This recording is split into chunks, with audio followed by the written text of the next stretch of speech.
সেপ্টেম্বরে নেপালের বিপক্ষে দুটি প্রীতি ম্যাচ খেলবে বাংলাদেশ জাতীয় ফুটবল দল। সেই ম্যাচকে সামনে রেখে এরই মাঝে ক্যাম্প শুরু করেছে লাল সবুজরা।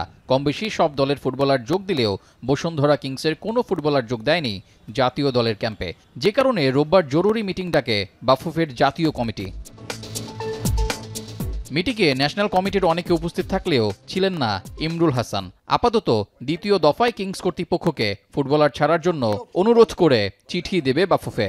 আমরা সর্বসম্মতিক্রমে একমত পোষণ করেছি যে আমরা বসুন্ধরা কিংসকে আজকে একটা চিঠি দিব এবং তাদেরকে আমরা অনুরোধ করব বাংলাদেশের জাতীয় ফুটবল দলের স্বার্থে তারা জানি আমাদের এই ফুটবল ফেডারেশনের দিকে এগিয়ে আসে। আমাদের এই চিঠিতে সাড়া দিয়ে তারা আমাদের খেলোয়াড়দেরকে ছেড়ে প্র্যাকটিসে জয়েন করাবে।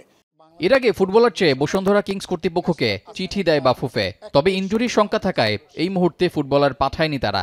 বসুন্ধরা কিংসের সম্মানিত সাধারণ সম্পাদক ভৌমিক সাহেব আমাদের তার লিখিত সাধারণ সম্পাদক উনি আমাদেরকে একটি চিঠি দিয়েছেন বাংলাদেশ ফুটবল ফেডারেশনকে, এবং সেই চিঠিতে উনি উল্লেখ করেছেন বর্তমান পরিস্থিতিতে খেলোয়াড়দের কথা বিবেচনা করে তাদের খেলোয়াড়রা ব্যথা পায়, এই অনেক কিছু বলে তারা একটা চিঠি দিয়েছেন এবং তারা বলেছেন যে এখন এই পরিস্থিতিতে আমরা খেলোয়াড়দেরকে ছাড়তে পারবো না। দ্বিতীয় ধাপে যদি কিংস ফুটবলার না ছাড়ে কিংবা চিঠির উত্তর বাফুফে না পায়, তাহলে ন্যাশনাল কমিটিকে নতুন করে ভাবতে হবে বলে জানান বাফুফের মিডিয়া কমিটির প্রধান। এর মধ্যে কোনো রকমের আমরা কোনো সাড়া কোনো কিছু না পাই, within 3 or 4 days another emergency meeting, আবার আমরা একটা ইমার্জেন্সি মিটিং কল করে আমরা বাকি সিদ্ধান্ত আমরা ওই মিটিং।